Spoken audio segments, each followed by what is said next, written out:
ध्यान रखो, वर्ब के पास में कौन है उसके अकॉर्डिंग है, नो प्रॉब्लम। वर्ब के पास यू है तो आर आएगा, वर्ब के साथ दे है तो आर आएगा। तो नेदर आई मोर यू नहीं लगा सकते सर, लगा दो। जैसे 2 3 वाला दिक्कत नहीं। 2 3 1 कब लगता है जनरल सेंस, और 1 2 3 कब लगता है 8 और 9 8 वाले में, इसको ध्यान रखो। तो ये नाइडर और ये जनरल सेक्शन में आएगा। हाँ जनरल में फिर गिल्ट वाला हो जाएगा, आ तो सकता है उसमें लगो, तो वो भी सही है ना। हाँ सही। अगर आएंगे क्लोज के बाद ध्यान ये रखना है कि वर्ब के पास में जो सब्जेक्ट है उसके अकॉर्डिंग वर्ब।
कंफ्यूज नहीं होना, जो पास में है प्रोक्सिमेटम जो पास में है उसका ध्यान रखना, प्लूरल सिंगुलर छोड़ो।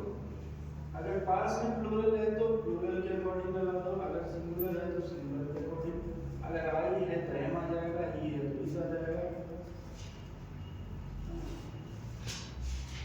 तो ये यहाँ से हो गया था।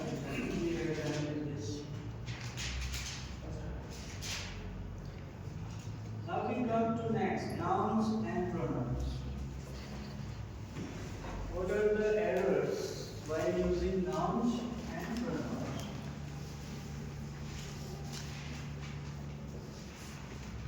Words like book, table, flower, apple are countable nouns. They are things that can be counted. But such nouns can have plural forms and are used with your countable का मतलब है, countable means things can be counted, and uncountable means things cannot be counted or it is impossible to count. जैसे sugar है, sugar के छोटे छोटे pieces होते हैं। अब आप कहोगे सर मैं काउंट तो कर सकता हूँ उसको, आप कैसे बोल रहे हो कि काउंट नहीं कर सकते? लेकिन मैं कहूँ कि मुझे आप इतने 10,000 हो देते तो क्या पॉसिबल है? दिन निकल जाएगा, पूरा दिन उसमें कंज्यूम हो जाएगा। तो it is not practically possible to count, तो वो भी फिर काउंटेबल है। तो काउंटेबल का मतलब जिसको काउंट किया जा सकता है, दोनों ही सेंस में। उसको काउंट करने बैठोगे तो पॉसिबल नहीं। तो ये जो वर्ड बुक है, टेबल है, फ्लावर है, एप्पल है, इसको आप क्या कर सकते हो? Can count and it is practically possible to count. Apple को काउंट कर लिया, फ्लावर को काउंट कर लिया। तो ये जो नाउन्स हैं they are countable nouns, they are things that can be counted. Such nouns can have plural forms. तो जिनको काउंट कर सकते हैं उनका प्लूरल फॉर्म भी हम यूज कर सकते हैं। टेबल का टेबल हो गया, एप्पल का एप्पल हो गया, बुक का बुक्स हो गया, फ्लावर का फ्लावर्स हो गया, काउंट कर सकते हैं इसलिए।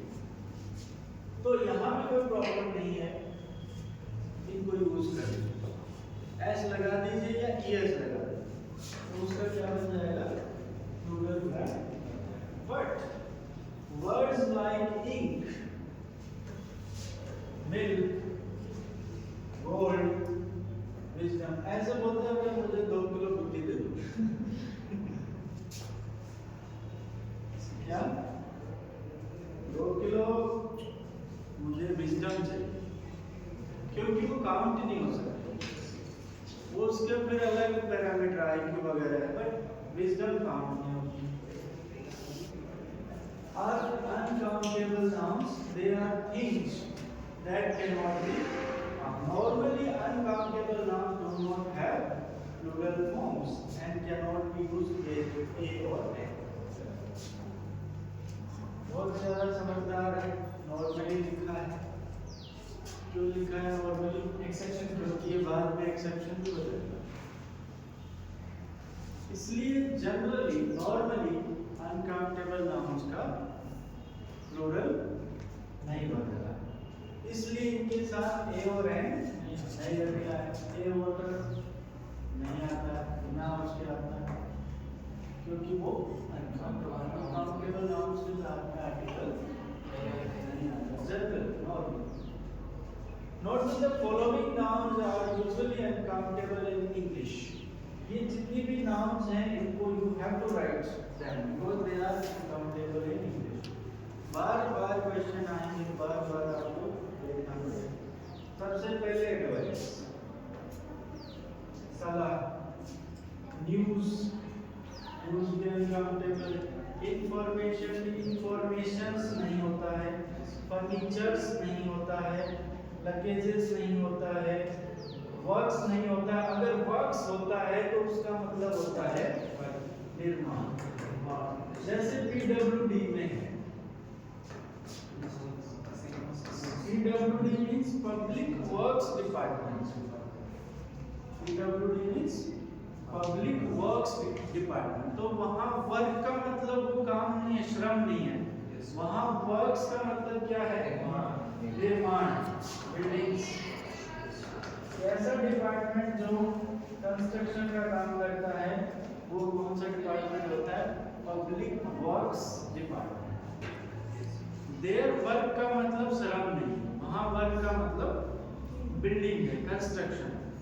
तो इसीलिए उसने नॉर्मली शब्द यूज किया, नहीं तो वो कह देता कि never, uncountable nouns can never be used in plural form, but he has not written so. He has written, they have written, red and white, they have written that normally uncountable nouns do not have plural forms. तो normally नहीं होते तो कब होते हैं? Specific condition. Note that the following nouns are not used. Students, most of these are countable in Indian languages. Problem यहाँ फंसती है, Indian language, Hindi में वो countable होता है, सूचना, सूचनाएं, लेकिन इंग्लिश में इंफॉर्मेशन अनकाउंटेबल होता है, इसलिए इंफॉर्मेशंस नहीं होता है। तो यहाँ पे प्रॉब्लम होती है, इसीलिए most of these are uncountable, most of these are countable in Indian language. Therefore, Indian students often wrongly use them with a or an and in the, इसीलिए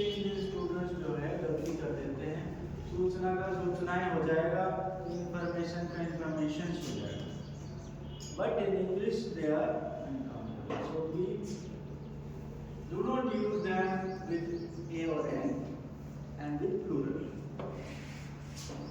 This is wrong. He gave me an advice. गलत है, क्योंकि advice क्या है, uncountable है, तो ये और एन के साथ में एडवाइस नहीं। हाँ, इसका एक तरीका है, यू कैन यूज सम, एक तो आप सम यूज कर सकते हो, या फिर आप पीस ऑफ यूज कर सकते हो,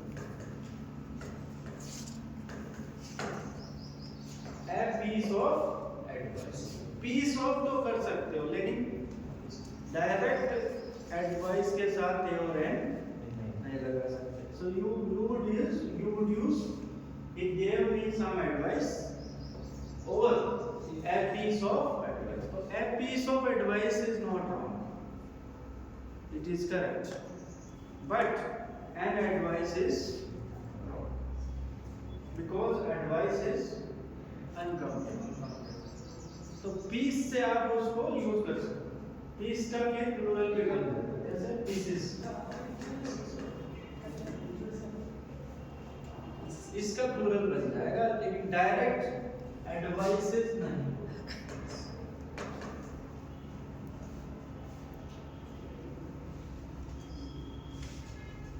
The sceneries here are very good, तो sceneries नहीं बनेगा।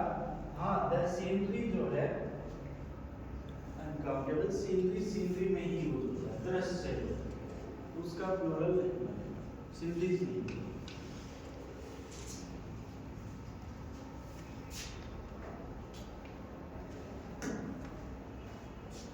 तो इसका एक तरीका बता रहा है कि कैसे हम उसको यूज करते हैं। If you are thinking of one separate item और unit of an uncountable thing, you may say piece of a bottle of piece. तो फिर इसका तरीका यही है, a piece of advice, a piece of work, a piece of soap, a bottle of, a bottle of milk जो है वो countable हो गया, तो आप बॉटल्स कर सकते हो, लेकिन मिल्क्स नहीं कर सकते, क्योंकि मिल्क क्या है, अनकाउंटेबल। बॉटल काउंटेबल है, पीस वगैरह भी काउंटेबल, इसलिए पीसेस आ जाएगा, बॉटल्स आ जाएगा, ये सब। ठीक है। एक सबसे बड़ी गलती जो नेक्स्ट जो है, एक तो ये समझ में आ गया कि ये जो फर्नीचर्स नहीं होगा, लगेजेस नहीं होगा, ट्रैफिक भी सिंगुलर होगा, ये सब उसमें जाएगा। तो अगर इनको यूज करना है तो हमें पीस का सहारा लेना पड़ेगा, बॉटल का सहारा। Next is the use of the possessive case should be confined to the following. हम apostrophe जो है possessive case को अपनी मर्जी के हिसाब से यूज करेंगे, जबकि वो वैसा नहीं। अब possessive form क्या होती है?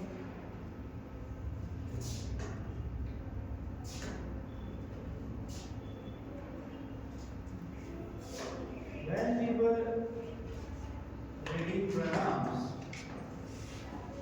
first is write down nominative case. हम हिंदी में डायरेक्ट पढ़ते करता ने, आगे बोलो,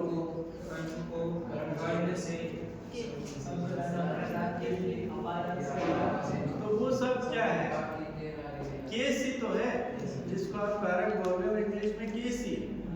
तो करता होगा तो उसके साथ नहीं आएगा, कर्म होगा तो उसके साथ वो आएगा,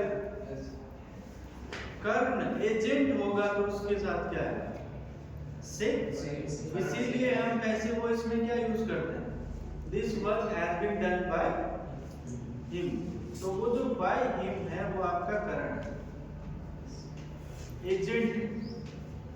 तो वही केस की बात है। सबसे पहले nominative case, then we have possessive case, possessive. Then we have possessive pronoun, possessive pronoun. Then we have objective case. Then we have reflexive case.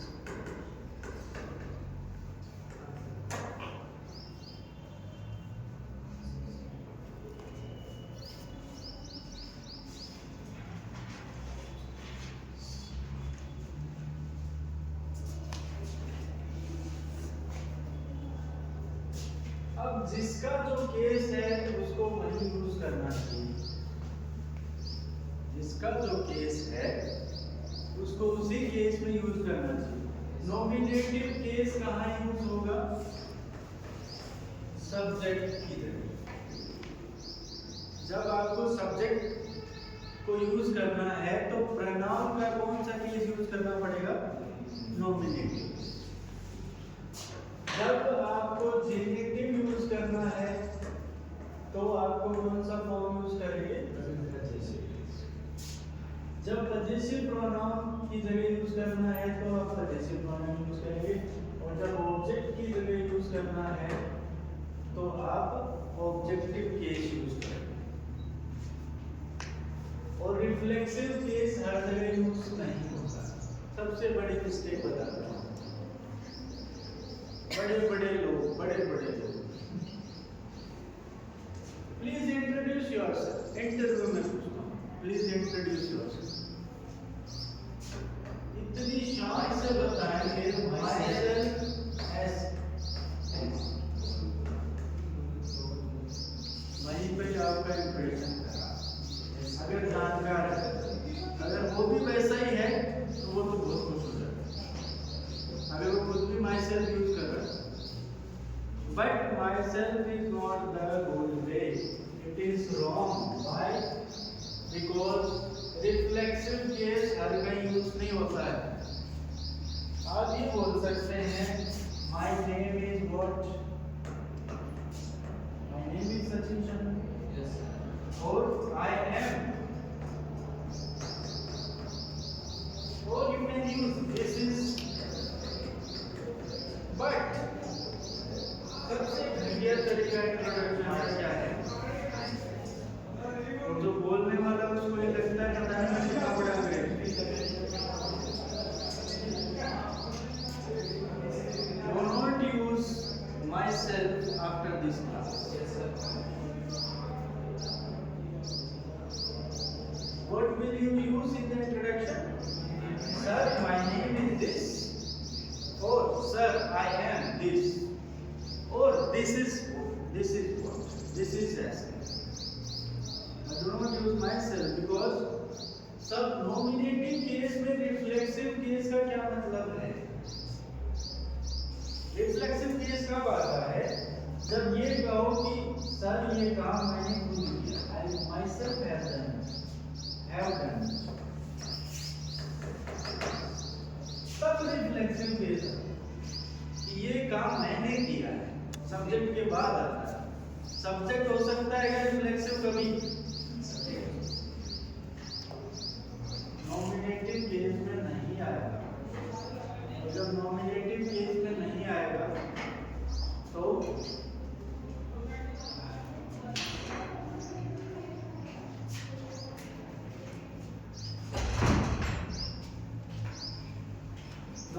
Reflexive के लिए सब्जेक्ट तो जरूरी है। तो ये गड़बड़ होती है। इसलिए रिफ्लेक्सिव केस को रिफ्लेक्सिव में यूज करो, नॉमिनेटिव को सब्जेक्ट की तरह यूज करो, ऑब्जेक्टिव को ऑब्जेक्ट की तरह यूज करो, पजेसिव को जेनेटिव में यूज करो। So after this class you will not use myself. Why? I have told you. If somebody asks from you, why can we not use myself? Then the answer would be what? It is reflexive case and you cannot use reflexive case in the nominative on the subject. First is the speaker, the first person. That is I. Possessive case is my. Possessive case के बाद हमेशा क्या आएगी? Noun. Possessive pronoun के बाद कुछ भी नहीं आएगा. तो my का हो गया mine.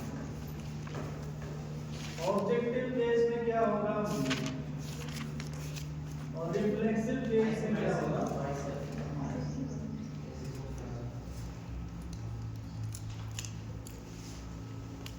I did it myself. That is correct. Because myself is placed on the reflexive case.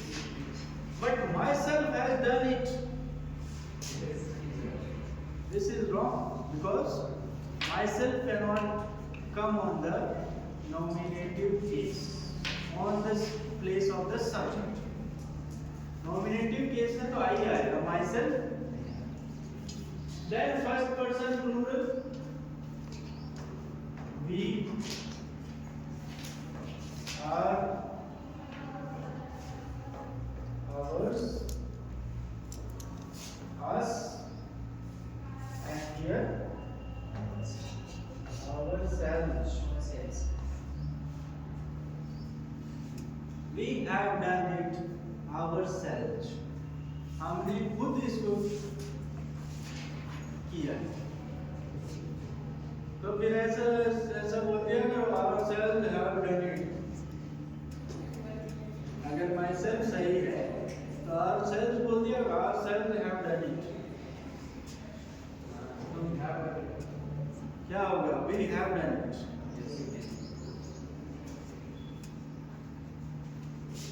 वो बात होती है little knowledge is a dangerous thing.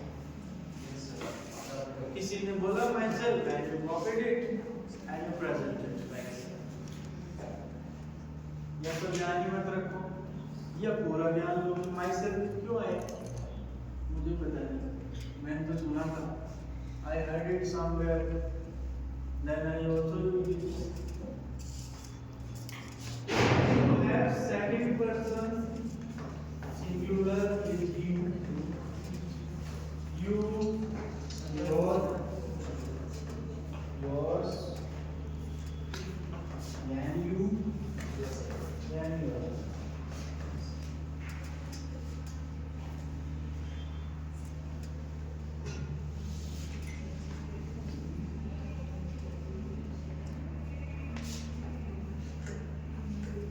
Then we have second person plural. Second person plural. Plural is also you. English में कोई फर्क नहीं पड़ता. एक you है या बहुत सारे you. एक है तो you रहेगा. दो है तो you रहेगा. ये yours, your with you, but yourself. यहाँ पे पता चलेगा. I will say do it yourself. And if I say a single person, I will say do it yourself. If I am addressing to all of you, then I will say do it yourself.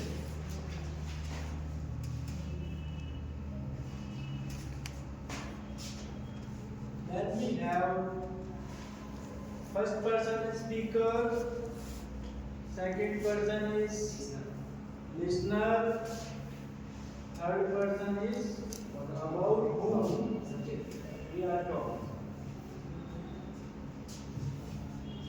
First of all, third person singular. That is he. Then we have his.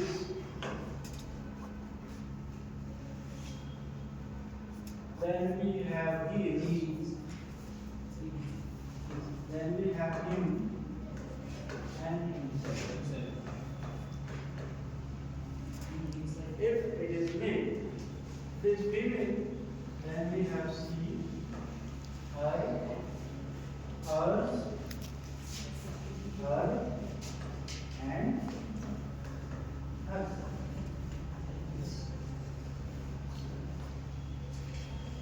She, possessive case is her, possessive pronoun case is her, objective case is her, and reflexive case is herself. Then we have third person plural. They, their, theirs, them, and themselves. Then we have it, its, its, maybe its, it, and etc.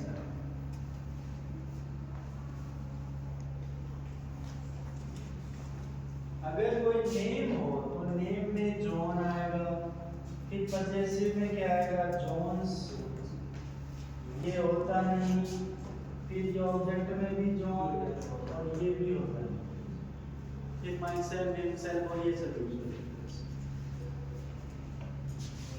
तो see, her, hers, her, herself, he, his, him, himself, they, their, theirs, them, themselves, it, its, it, itself, and John, John's और objective में भी John.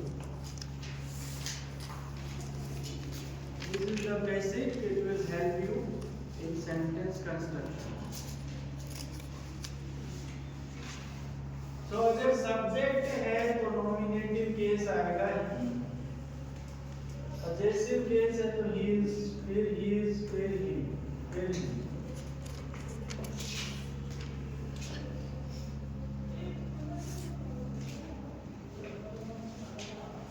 एक सबसे बड़ी mistake जो बहुत सारे बच्चे करते हैं,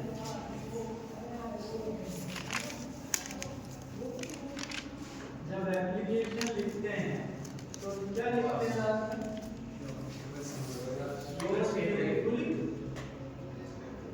तो यहाँ क्या लगा देते हो? एक तो अपोस्ट्रोफी लगा देते हो, अपोस्ट्रोफी नहीं लगेगा, ये कौन सा है? पजेसिव प्रोनाउन है। दूसरा ये योर नहीं होगा, योर्स ही होगा, क्योंकि अगर योर करोगे तो योर को क्या चाहिए? नाउन चाहिए, जबकि नाउन यहाँ पर है। तो ये ध्यान रखना, अपोस्ट्रोफी नहीं लगेगा, डायरेक्ट ऐसा। अब हम आते हैं possessive की बात। तो now you are able to connect what is possessive और genitive। तो genitive और possessive दोनों एक ही बात है। लिंग्विस्टिक्स में जेनेटिव बोल देते हैं और सामान्य लैंग्वेज में possessive बोलते हैं। possession का मतलब क्या होता है? अधिकार। तो ये क्या बताता है? possession बताता है। My book, my register, it means possession over it. My book means I have possession over the book. तो possessive केस क्या बताता है? possession बताता है, ये मेरा है, ये आपका है, ये उसका। So genitive case should be confined to the following. जब भी अपोस्ट्रोफी यूज करते हैं, जेनेटिव केस यूज करते हैं, तो हमें ध्यान रखना चाहिए। सबसे पहले तो पजेसिव केस लिविंग बीइंग्स के लिए यूज किया जाता है। The governor's bodyguard, the lowest man, nature's laws, fortune's favourite. लेकिन कुछ स्टीरियोटाइप, कुछ चीजें ऐसी हैं जो अपवाद स्वरूप हमने यूज कर लिया और जिसका हम कंटिन्यू कर रहे हैं, तो वो एक अलग चीज है। कंसाइन जो अंतरात्मा के लिए, गुडनेस के लिए, फिंगर्स के hand, arms way, the boards, लेकिन हर कहीं नहीं करना चाहिए। जैसे टेबल्स लैग कर दिया,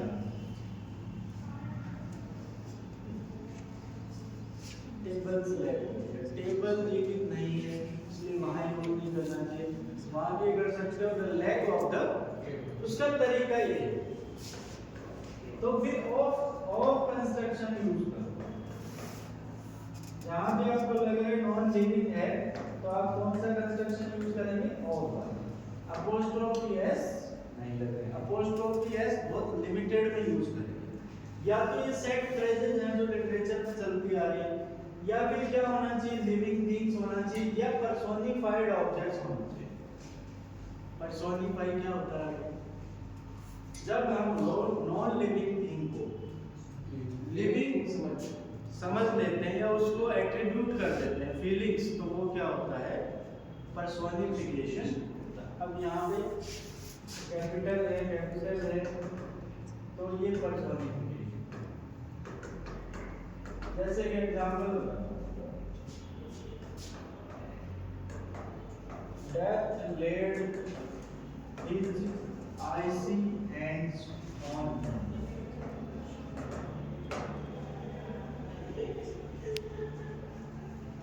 डेथ ने क्या कर दिया? अपने ठंडे हाथ उस पर रख दिया। इसका क्या मतलब है? What is the meaning of it?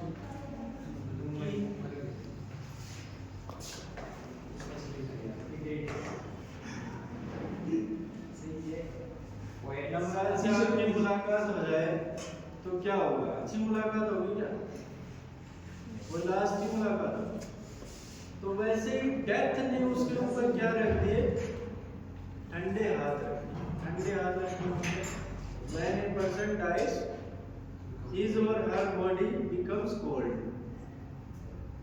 Pulse check करते हैं वो सब, बाद में जब कोल्ड हो जाता है then he is declared dead. तो अब यहाँ पे क्या है? डेथ कोई आदमी है क्या? बट उसको क्या बना दिया कि जैसे मानो डेथ ये है और इसके हाथ हैं, और हाथ कैसे हैं? कोल्ड हैं, और इस आदमी पे उसने क्या कर दिया? अपने हाथ रख दिए। अब हाथ रखने पे क्या होगा?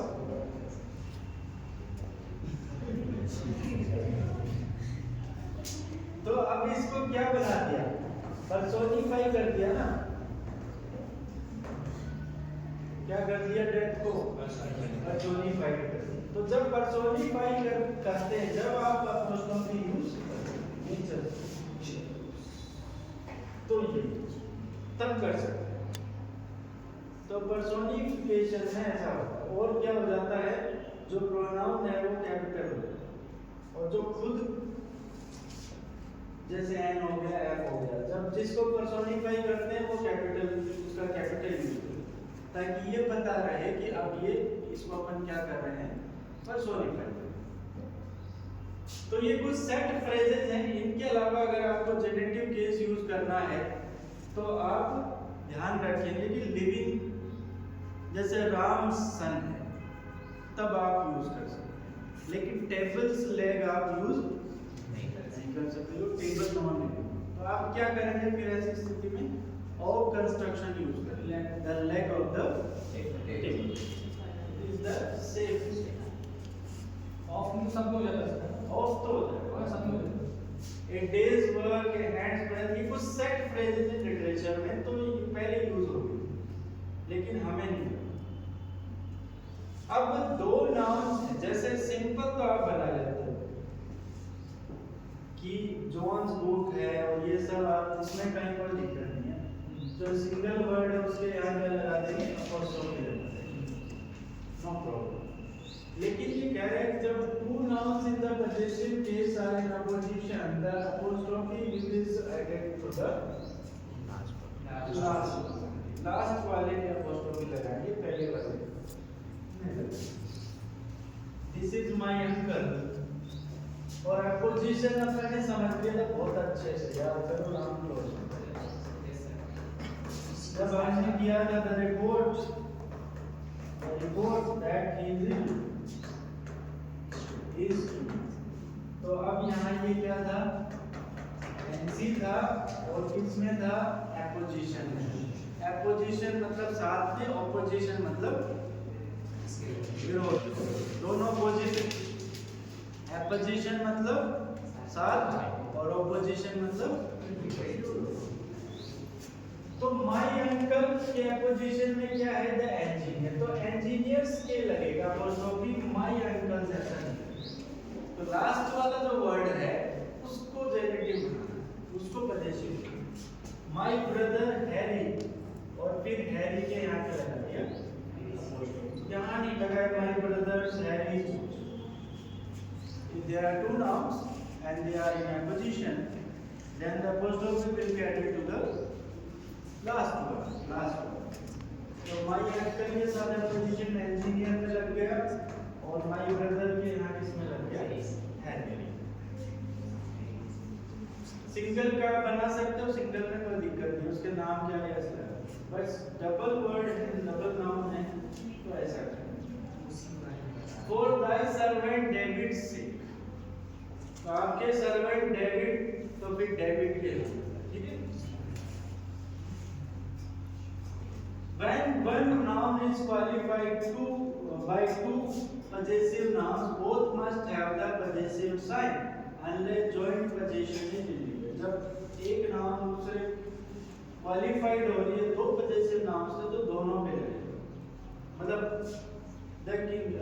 जब तक कि जॉइंट पोजीशन नहीं होता। अब जैसे द किंग एंड क्वीन है, इसमें एंड लग गया तो लास्ट वाले में लग गया। हंट ने एंड पावर, इसमें जॉइंट पोजीशन बता दिया इसलिए लास्ट वाले में लग गया।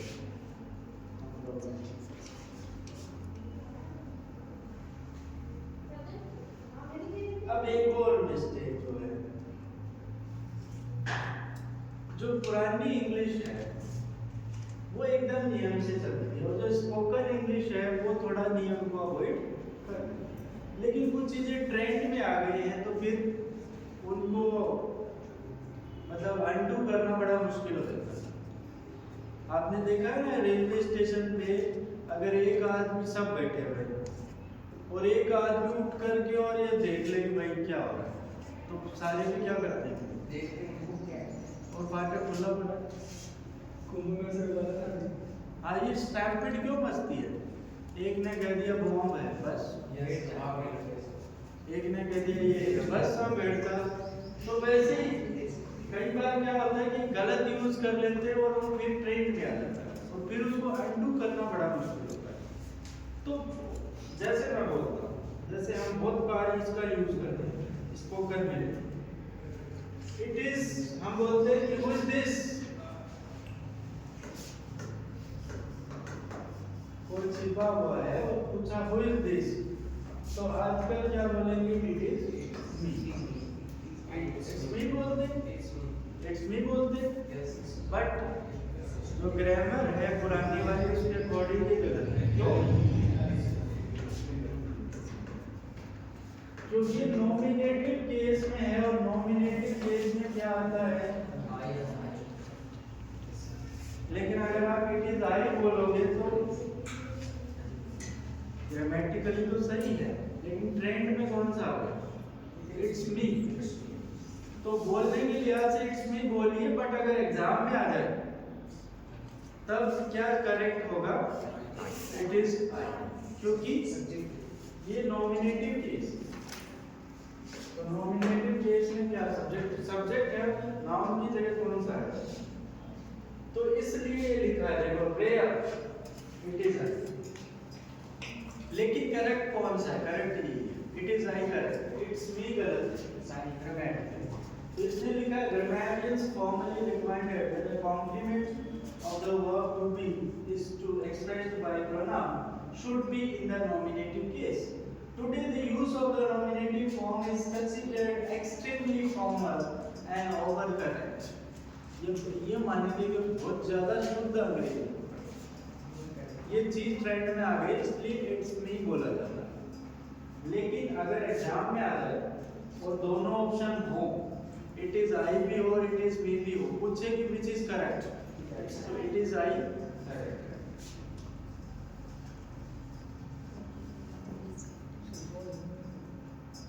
नाउ नेक्स्ट, समझ रहे हो, it's me is correct in spoken English but it is I is correct in written English. Sir it was him, it was him सही है, इट वाज हिम भी गलत है, इट वाज ही और ही। Grammatically it was he सही है लेकिन trend में आएगा। अब देखो नेक्स्ट, मैंने आपको बताया था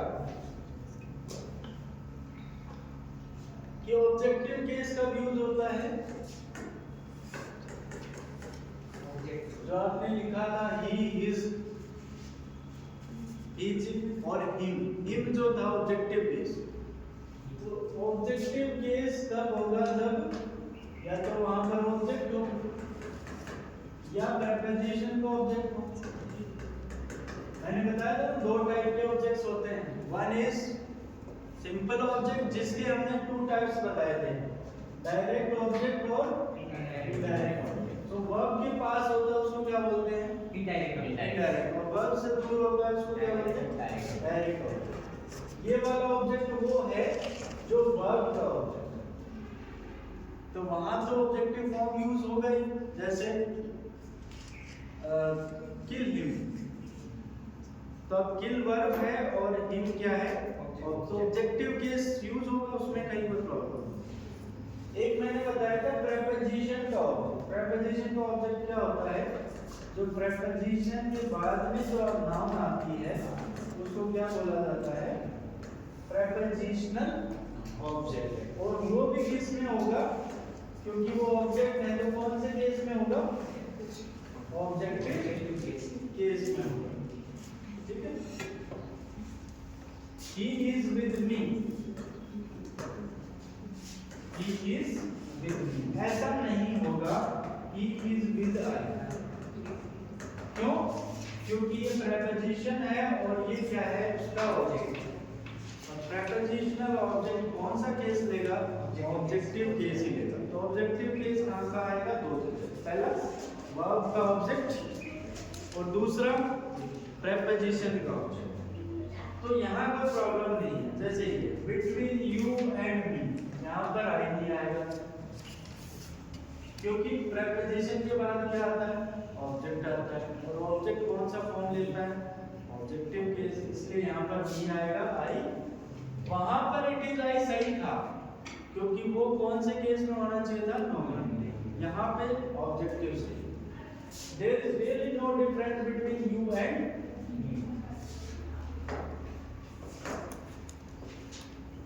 Please let Jack and me go to the theater. Let me do it आता है या let I do it आता है,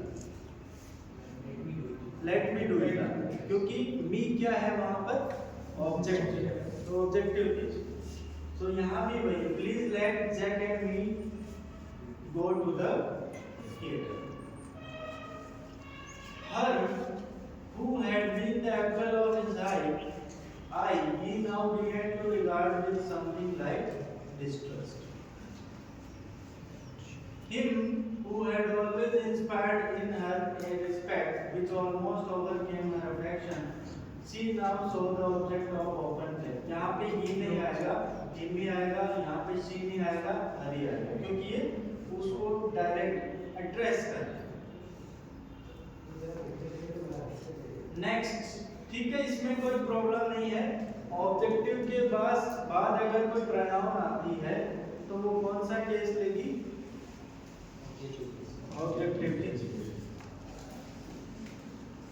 next is a pronoun directly after then or as is usually in the objective case unless there is a verb after it. If a verb follows it, the nominative form is, देखो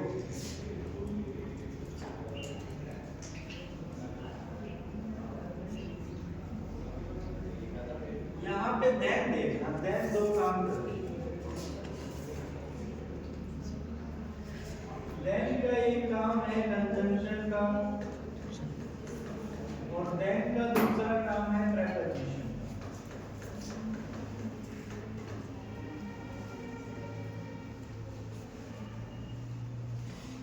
then यहाँ पे कितने काम कर रहा है, दो। पहला काम है कंजंक्शन का, दूसरा काम है प्रेपोजिशन। अभी मैंने आपको बताया जब प्रेपोजिशन होती है तो उसके बाद क्या आता है, प्रेपोजिशनल ऑब्जेक्ट आता है, और वो हमेशा कौन सी फॉर्म में होगा, ऑब्जेक्ट। लेकिन जब कंजंक्शन आता है तो जैसे he is poor but I am rich। अब यहाँ पे बट क्या है, कंजंक्शन है, तो यहाँ पर क्या आया, कौन सा केस है? Nominative case. और नॉमिनेटिव केस के साथ में और क्या है? वर्ब। लेकिन everyone is poor except him। अब यहाँ पे एक्सेप्ट क्या है? कंजंक्शन नहीं है, तो क्या है? प्रेपोजिशन। और जब प्रेपोजिशन आती है तो उसके बाद में क्या आता है? ऑब्जेक्ट।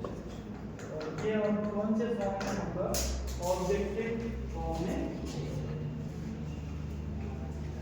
लेकिन यहाँ पर कंजंक्शन, इसका मतलब अगर कंजंक्शन है तो नॉमिनेटिव केस आएगा, और अगर प्रेपोजिशन है तो ऑब्जेक्टिव। बस इतनी सी बात।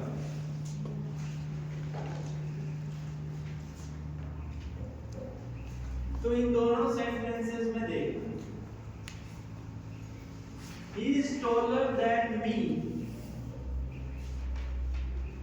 he is taller than me में then यहाँ पे क्या है? प्रेपोजिशन है, क्योंकि ऑब्जेक्टिव केस हमेशा किसके बाद में आता है? प्रेपोजिशन के बाद। वह मुझसे टॉल है। नेक्स्ट सेंटेंस देखना, he is taller than I am। यहाँ पे then कंजंक्शन है क्योंकि नॉमिनेटिव केस है, और एक फाइनाइट वर्ब भी यहाँ पर आ रही है। ठीक है? तो अगर वर्ब आ रही है इसका मतलब ये कंजंक्शन का काम कर रहा है, जैसे बट में। सर स्पोकन में अपन एंड लगा के स्पोकन में इसीलिए फिर मी, इसीलिए लिखा है मोर फॉर्मल। फॉर्मल इनफॉर्मल क्या होता है? फॉर्मल का मतलब होता है रिटन, इनफॉर्मल का मतलब होता है स्पोकन।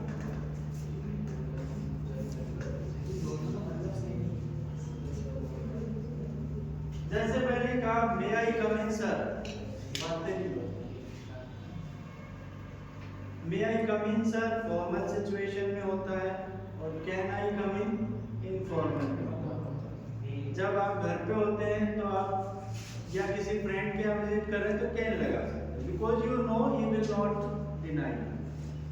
लेकिन मे इसलिए लगाते हैं, हो सकता है कि मैं कह दूं कि you are late so you may not come, तो वो formal situation. Informal situation is different.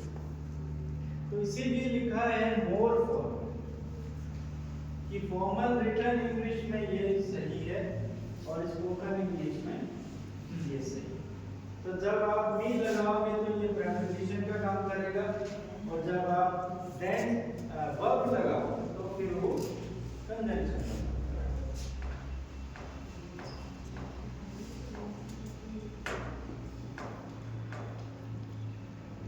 I swim better than him। him यहाँ पर क्या है? ऑब्जेक्टिव केस है, इसलिए then यहाँ पर क्या होगा? But I swim better than he does। अब यहाँ पे then जो है that नहीं then, यहाँ पे then क्या है? कंजंक्शन, क्योंकि यहाँ पर आगे क्या आ रही है? Verb. I am as tall as her, तो ये यहाँ पर प्रेपोजिशन है, और I am as tall as she is यहाँ पर ये conjunction. He is taller than I का यूज करना ओल्ड फैशन लगता है, जैसे it is me, it's me की जगह it is I का यूज। तो कुछ चीजें ट्रेंड के हिसाब से यूज करनी चाहिए, लेकिन ऐसे नहीं कि माई सेल्फ ही यूज कर। फिर पूछो तो बोलोगे सर ये तो अमेरिकन इंग्लिश। अमेरिकन इतना भी गलत नहीं, कोई प्रोनाउंसिएशन गलत बोल दिया सर ये तो अमेरिकन इंग्लिश। मैंने दोनों पढ़े, मुझे पता है कि अमेरिकन नहीं है, मुझे ब्रिटिश, क्योंकि काफी बोलने से बढ़िया कॉफी बोलो। American pronounce it as India में तो ये है क्योंकि ब्रिटिश ठीक है। अब ये हो गया, यहाँ पे कोई प्रॉब्लम नहीं है कि अगर नॉमिनेटिव केस हो तो हम इट इज आई यूज कर देंगे रिटर्न में, अदरवाइज स्पोकन में इट्स भी कर देंगे। अगर देन में वर्ब आ रही है तो फिर हम नॉमिनेटिव केस यूज कर देंगे। अगर वर्ब को यूज नहीं करना चाहते हो तो प्रीपोजिशन इस तरीके कर देंगे, no problem. Next, a pronoun must agree with its antecedent in person, number and gender. एक मैंने शुरू में बताया था, a verb must agree with the subject, a number and person. Now I am talking of the pronoun. A pronoun must agree with its antecedent in person, number and gender. अभी antecedent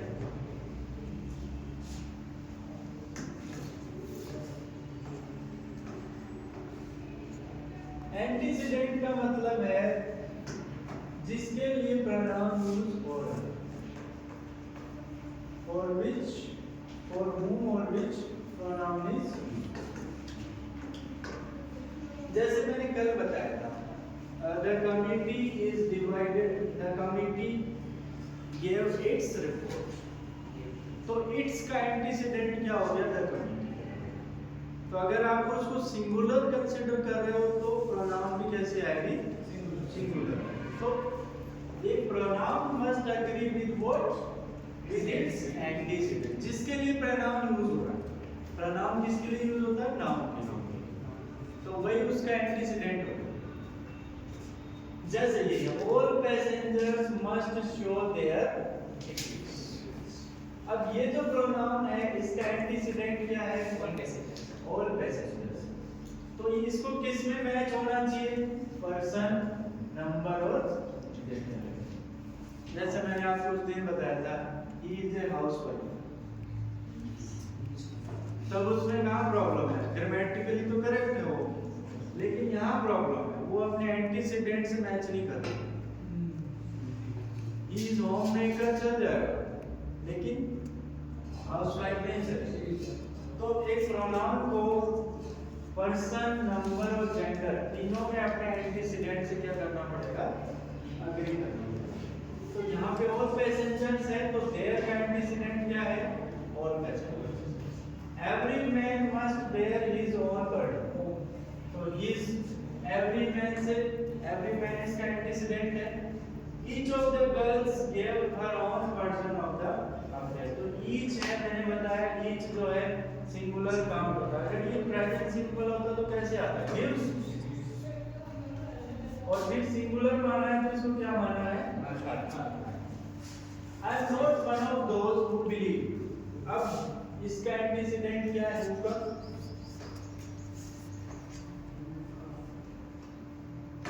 I am, those, who का तो those है, इसीलिए यहाँ पर क्या है? Plural verb है। Everything they hear. अब ये इसका भी एंटीसीडेंट कौन है? वहां पे आई क्यों नहीं आया? क्योंकि इसका जो एंटीसीडेंट है वो क्या नहीं है? आई। इसका एंटीसीडेंट क्या है? तो दोज है तो उनके साथ प्लूरल वर्ब, और वहां पे भी प्लूरल। लेकिन एक प्रॉब्लम है, पहले रूल बता रहा हूं फिर exception. In referring to anybody, everybody, everyone, anyone, the pronoun of the masculine or the feminine gender is used according to the context. I shall be glad to have everyone of my boys in study. तो अगर boys आ रहे हैं तो यहाँ पर क्या use कर दो? अगर girls आ रहा है तो वहाँ पर क्या यूज कर दो?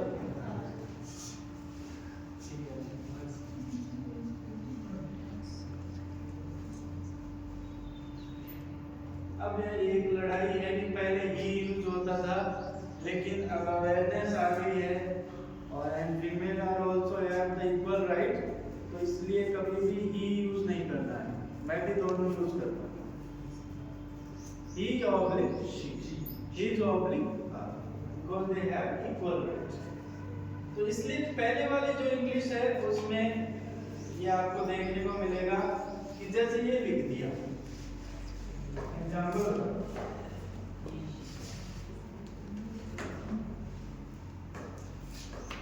Man is मॉर्टल। मॉर्टल का मतलब क्या होता है? मरणशील, जो मरता है। तो क्या इसका मतलब ये है कि women do not die? इसका मतलब ये है कि woman is immortal।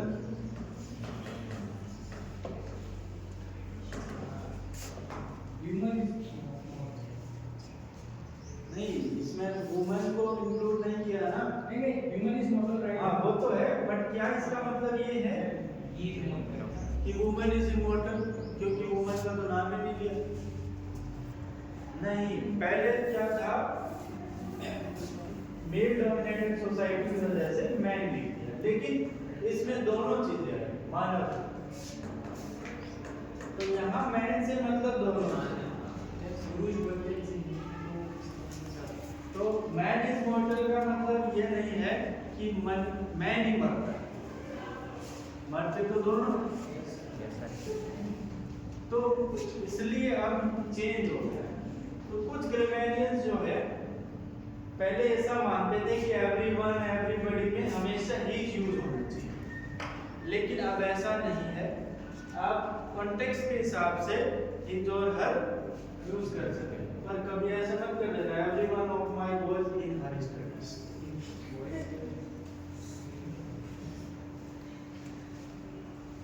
क्या आप सोचो कि हर तो आया नहीं फिर हर स्टडीज कर दो, ऐसा नहीं है।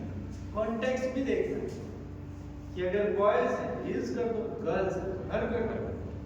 सर या anybody can do it if he tries, इसमें he or she दोनों आ रहा है। हाँ, इसलिए क्वेश्चन टैग में दे रहा है, वो तो प्रॉब्लम आ जाता है। दे तो आजकल क्या ट्रेंड है वो देखो, प्रेजेंट डे इंग्लिश में एनीबॉडी, ये लड़ाई नहीं हो, ये फाइट नहीं हो, इस वजह से आजकल कौन सा प्रोनाउन यूज करने लगे? देयर। तो जो वो अपना यूज करो ये सही नहीं, बट दोनों आएगा ना। जैसे मैंने बताया मैन इज मॉर्टल है, तो इसमें दोनों चीजें आ रही हैं, तो दोनों को शामिल करना है। एवरीबॉडी के साथ कौन सा प्रोनाउन यूज कर लो? देयर। देयर में क्या होगा? ही भी आ जाएगा। तो आप एवरीबॉडी को क्या मान रहे हो? कॉम्बिनेशन मान रहे हो मेल और फीमेल। जब आपने कॉम्बिनेशन मान लिया तो वही कर वाली बात कि अगर सिंगल आइडिया है तो सिंगुलर, और अगर प्लूरल आइडिया है तो। इसलिए सबसे सेफ तरीका है फाइट को खत्म करने का कि क्या कर लो? देयर। और क्वेश्चन टैग में तो होता है यूज क्या है? एवरीवन डज दिस, तो यहाँ पे क्वेश्चन टैग में आएगा डोंट दे। ये भी लिखो, ये भी एक अलग चीज है। जब क्वेश्चन टैग होता है तो एवरीबॉडी एनीबॉडी इनके साथ में प्रोनाउन क्या यूज होता है? दे, ना कि ही और शी। क्योंकि तब आप क्या मान रहे हो? Combination of male and female. ये गैस का मतलब यहाँ पे तो सिंगुलर दे पहले वाला। हाँ, वर्ब तो सिंगुलर आ रही है, लेकिन क्वेश्चन टैग प्लूरल है। ठीक है, क्वेश्चन टैग प्लूरल आएगा, ध्यान रखना। और ये बहुत बार कंपटीशन में पूछा जाता है क्योंकि अलग है, क्योंकि आदमी क्या करेगा? डोंट ही करेगा और फिर उसका गलत होगा। ही शी ऐसे करके ऐसे नहीं करेगा, क्वेश्चन टैग में दे जाएगा। बस ये सीखने वाली चीज। ये देखो, anybody can do it if they try, everyone ran as fast as they could, each of them had their share. they use कर लिया, they यूज कर लिया और they यूज कर लिया। ठीक है, अब एक और चीज, एक इंडेफिनिट प्रोनाउन होता है वन। जिसको किसी से मतलब नहीं है, उसका अलग ही चल रहा है। वन है, वन का चलेगा, उसमें उसी पे लिख लो वन वंस वन और वन सेवन। वन की अलग ही गवर्नमेंट चलती है, one one's one one seven. तो वहां पे क्या यूज नहीं करना है, गलती क्या होती है, वो आपको करेक्शन में क्या देगा, यहाँ पे इज लिख के देगा, one can not be too careful of a good name. तो उसको करेक्ट कैसे करोगे, इसको करेक्ट करने के लिए आपको इज को हटाकर भी क्या लगाना पड़ेगा, वन। तो ध्यान रखना वन के साथ प्रोनाउन ही और शी यूज नहीं होगा, बल्कि क्या होगा, उसका use one one he. One should do once duty, एक आदमी को उसकी क्या करनी चाहिए, ड्यूटी करनी। तो वहां पे इज और हर नहीं है, वन ही है। जैसे यहाँ पे वन वर्ड है, वंस ऑन सक्सेस है, वंस बेस्ट एफर्ट्स है, and cannot one do what one likes with one's own.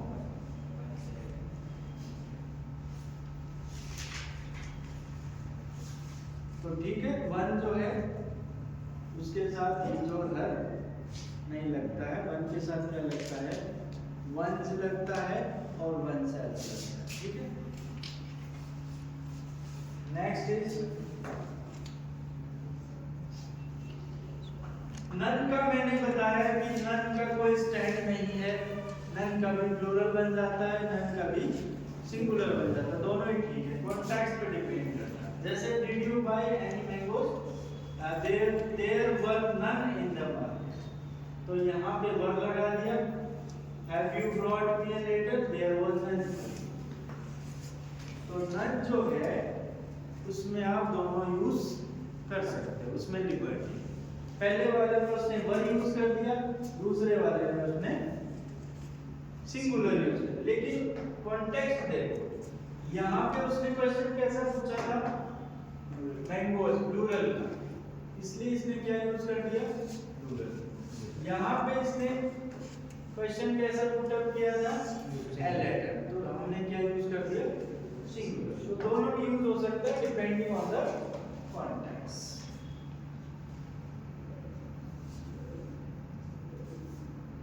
तो दोनों यूज होते हैं, जैसे none of these words are now current, none of these poems are well known, none but fools have believed it। तो दोनों use हो सकते हैं, none में कोई प्रॉब्लम नहीं है।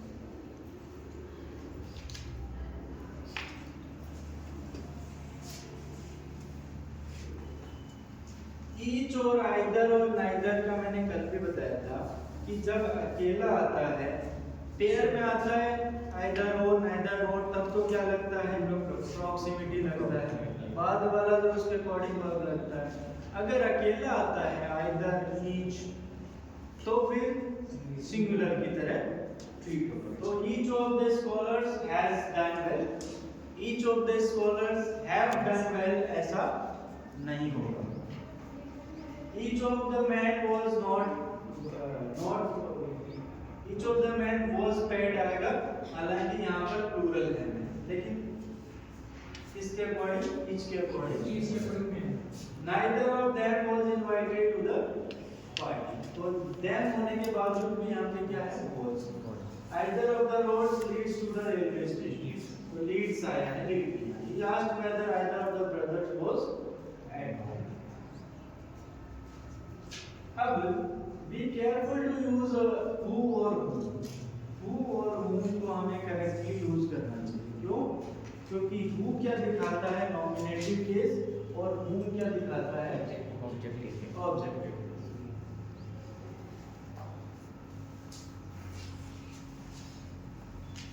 Who they were I really cannot specify, तो यहाँ पर whom नहीं आएगा, कि वे लोग कौन थे मैं स्पेसिफाई नहीं कर सकता।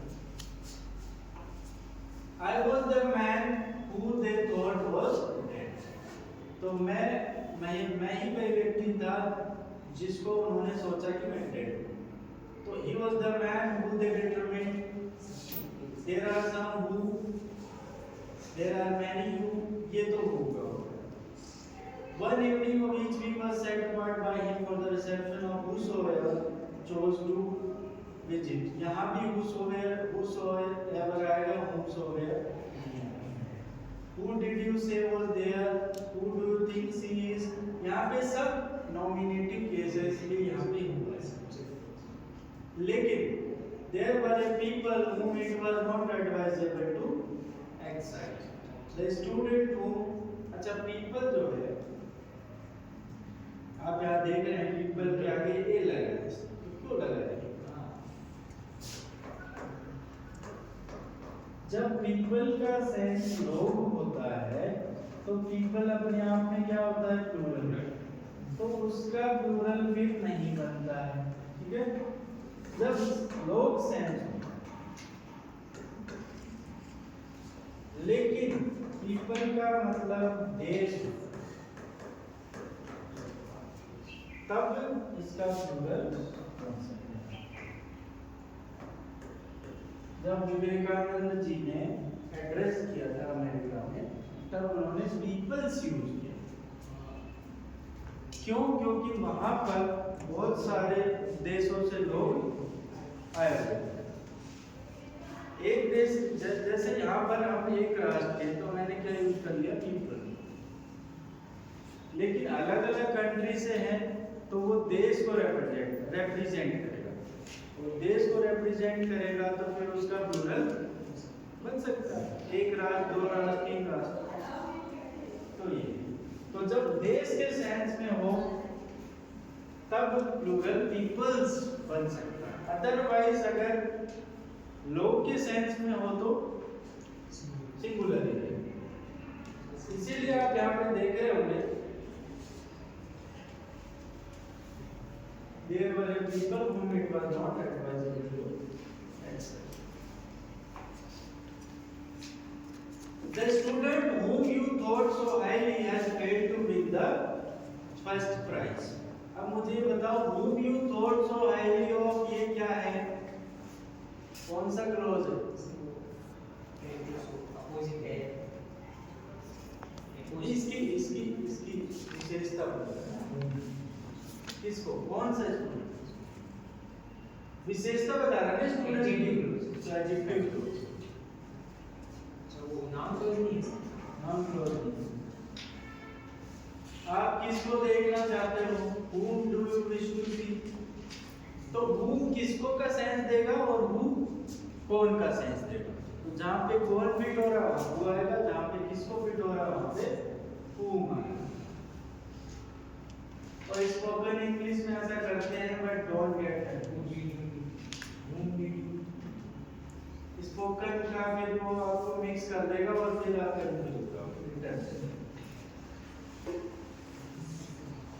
जब, अब देखो next, when the subject of a verb is a relative pronoun, care should be taken to see that the verb against a number of persons that is the relative।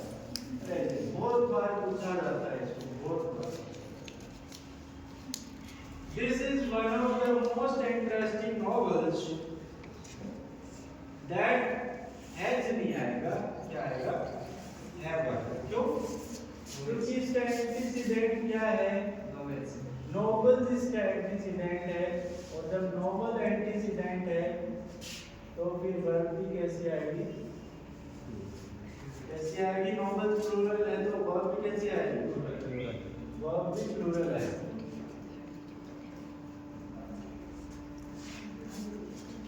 Because the antecedent of that is not one नहीं है इसका antecedent, फिर क्या है? Novels. He is one of the cleverest boys that have passed through the school. और बहुत सारे गलती ये करते हैं कि इसमें has लगा है, इसको समझ, लेकिन इसका एंटीसीडेंट क्या है? Average boys. तो अगर ये एंटीसीडेंट है तो वर्ब कैसे आएगी? ठीक है। One of the greatest judges that have ever lived, यहाँ पर एंटीसीडेंट क्या है? जजेस है, तो इसके अकॉर्डिंग वर्ब कैसे आएगी? प्लूरल आएगी। It was one of the best speeches that have ever been made. तो यहाँ पर एंटीसीडेंट क्या है? स्पीचेस है, इसलिए यहाँ पर वर्ब कैसे आएगा? This is the only one of point. अब एक जो नियम बताते ही अपवाद पड़ जाता है। अगर वन है तब तो एंटीसीडेंट ये होगा, लेकिन इसने द ओनली लगा, और आपको पता है कि जब द लग जाता है तो वो चीज डेफिनेट हो जाती है। जैसे मैंने बताया water is hot, the water was very much,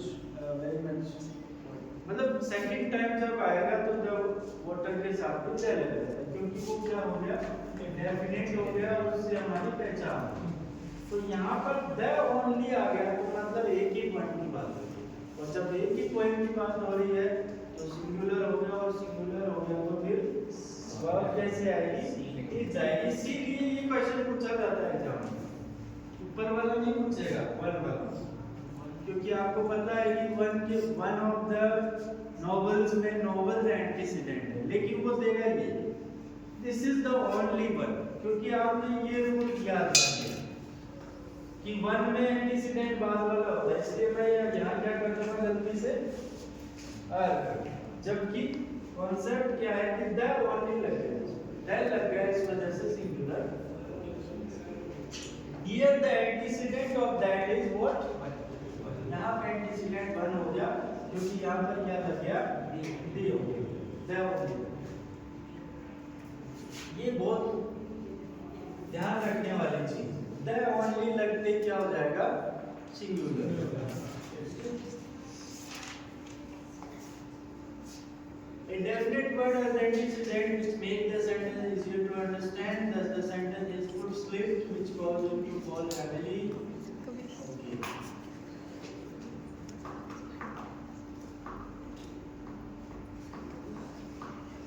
अब एक he possessed a sandalwood table which was of excellent workmanship and which had been in the family for generations. अब यहाँ पे इसका एंटीसीडेंट की कहानी चाहिए। वुड विच का एंटीसीडेंट क्या है, सैंडलवुड, इस वजह से सिंगुलर आ गया। But the following sentences are incorrect.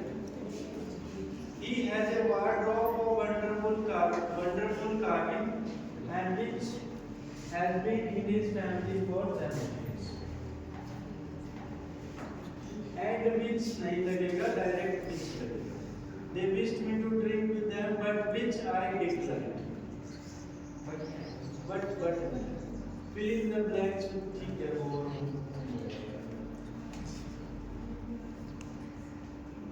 Next correct?